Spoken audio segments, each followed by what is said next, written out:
বা সকালে কিছুতেই যেন চোখ খোলে না, ঘুম থেকে উঠতে ইচ্ছেই করে না।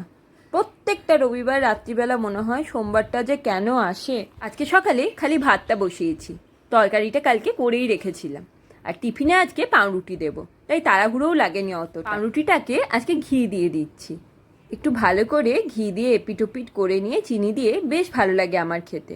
ওরও টিফিনে হয়ে যাবে, আর রুকুও আজকে টিফিনে এটাই খেয়ে নেবে। পাউরুটি, ডিম সেদ্ধ আর আম। এই গরমে যত রকমভাবে পারা যায় আম খেয়ে যাচ্ছি।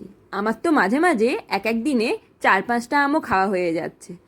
বেশি আম খেয়ে নিজেই নিজেকে সান্ত্বনা দিই, আর তো কটা দিন, তারপর তো আর আম পাবো না। এই গরমকালটাকে আম, জাম, কাঁঠাল, লিচু এইসবের জন্যই ভালো লাগে, না হলে এই গরমকালটা না এলেও পারতো। ঝটপট করে টিফিনটা রেডি করে দিয়ে আমি আর রুকু রেডি হয়ে যাব। এবারে তিনজনে একসাথে বেরিয়ে যাব।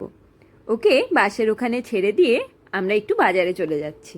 রোজের টুকটাক বাজারগুলো একটু সেরে নিয়ে ঝটপট বাড়ি ঢুকে ঘরদোরটা আগে একটু পরিষ্কার করে নেব।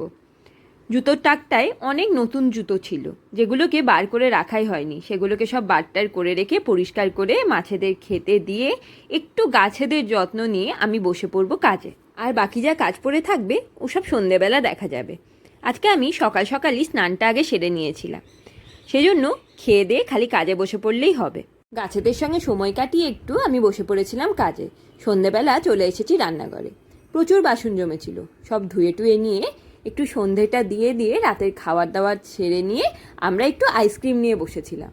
আইসক্রিম নিয়ে বসে সারাদিনে কী করলাম সেই একটু গল্প করে এবার যাব শুতে। আজকের মতো আসি, টাটা।